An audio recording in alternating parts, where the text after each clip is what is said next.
महाराष्ट्र की राजनीति में बड़ी भूमिका रखने वाली एनसीपी अपना 25वां स्थापना दिवस मना रही है। पार्टी सुप्रीमो शरद पवार का फोकस 2024 में होने वाले लोकसभा चुनाव के साथ साथ महाराष्ट्र में पार्टी संगठन को और मजबूती देने पर है। पवार लोकसभा चुनाव से ठीक पहले बेटी सुप्रिया सुले और प्रफुल्ल पटेल को पार्टी का कार्यकारी अध्यक्ष घोषित कर देते हैं। पवार का यह ऐलान जाहिर करता है कि उन्हें राजनीति का चाणक्य क्यों कहा जाता है। जैसे प्रफुल्ल पटेल आज उनके सामने हम राष्ट्रवादी कांग्रेस पार्टी के वर्किंग प्रेसिडेंट की जिम्मेदारी उनके कंधे पर दे रहे हैं और साथ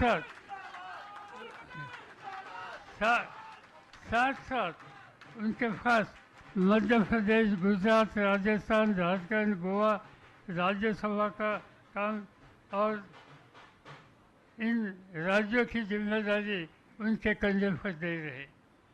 दूसरी जिम्मेदारी सुप्रिया सुले पार्लियामेंट के सदस्य, उनको भी हम वर्किंग प्रेसिडेंट का अनाउंसमेंट करते हैं और उनके साथ महाराष्ट्र,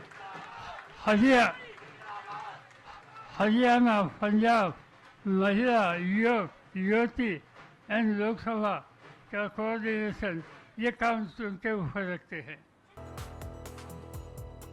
जिस वक्त शरद पवार मंच से अपनी बेटी और प्रफुल्ल पटेल का नाम आगे बढ़ा रहे थे, भतीजे अजीत पवार भी वहीं पर मौजूद थे। पवार का यह फैसला पार्टी में कभी खुद को उनका उत्तराधिकारी मानकर चल रहे अजीत पवार के लिए एक बड़ा झटका है। लोकसभा इलेक्शन किस तरह देख रही है एनसीपी की एक महत्व की जिम्मेदारी है इस देश में सभी को एक जगह लाना, अच्छे तरह से एक यूनाइटेड फ्रंट बनाना, ये एनसीपी की एक जिम्मेदारी है। शरद पवार साहब उसमें बड़े एक नेता हैं और ये बाखूबी से सब लोगों को समझा सकते हैं और एक जगह ला सकते हैं। सर, आपके लिए भी बड़ी जिम्मेदारियां है। हमारे लिए तो जिम्मेदारी है, पार्टी ने जो दी है उसको हम निभाएंगे और पवार साहब का विश्वास जो है उन्होंने हम पर प्रकट किया है, उस पर खरे उतरेंगे। इस फेरबदल के साथ ही सुप्रिया सुले और प्रफुल्ल पटेल को नई जिम्मेदारियां भी दी गई हैं। सुप्रिया कार्यकारी अध्यक्ष होने के साथ साथ महाराष्ट्र, हरियाणा, पंजाब महिला एवं युवा वर्ग की जिम्मेदारी संभालेंगी। वहीं दूसरे कार्यकारी अध्यक्ष प्रफुल्ल पटेल मध्य प्रदेश, राजस्थान और गोवा के प्रभारी बनाए गए हैं। इधर सुनील तटकरे को ओडिशा और पश्चिम बंगाल की जिम्मेदारी सौंपी गई है, जबकि नंदा शास्त्री को दिल्ली का प्रदेश अध्यक्ष बनाया गया है।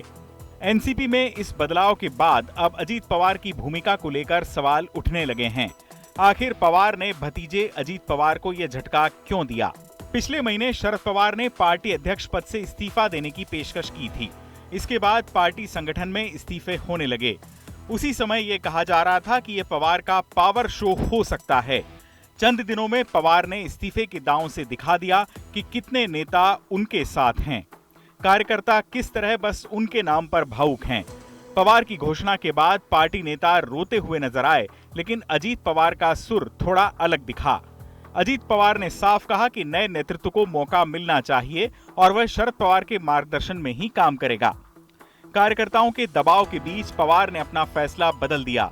उनके कदम से एनसीपी में उनकी लीडरशिप नए सिरे से स्थापित हो गई। दरअसल अजीत पवार के बीजेपी के साथ जाने की अटकलें लग रही थीं। ये कयास लगाए जा रहे थे कि बड़ी संख्या में विधायक तोड़ लिए जाएंगे। अब पवार ने अपना काम सीनियर नेताओं में बांट दिया है। पार्टी की कमान मुख्य रूप से सुप्रिया सुले और प्रफुल्ल पटेल के हाथों में रहेगी। देखा जाए तो अजीत पवार और शरद पवार के बीच लंबे समय से दूरियां बनी हुई थीं।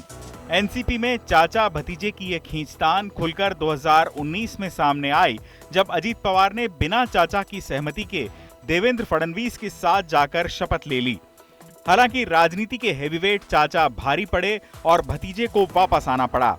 ऐसे कई मौकों पर चाचा भतीजे के बीच वर्चस्व को लेकर जंग देखने को मिली है। इसके अलावा अजीत पवार के सुप्रिया सुले के साथ रिश्ते ठीक नहीं माने जाते हैं।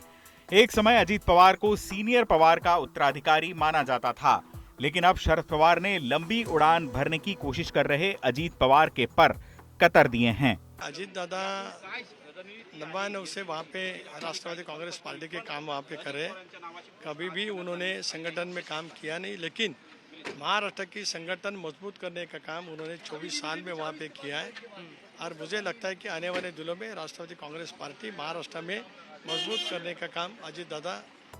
पार्टी में इस फेरबदल के बाद अब खुद शरद पवार मार्गदर्शक और संकट मोचक की भूमिका में बने रह सकते हैं। साथ ही वो लोकसभा चुनाव के मद्देनजर विपक्षी मोर्चा खड़ा करने के मिशन में भी जुट सकते हैं। चुनाव आज तक।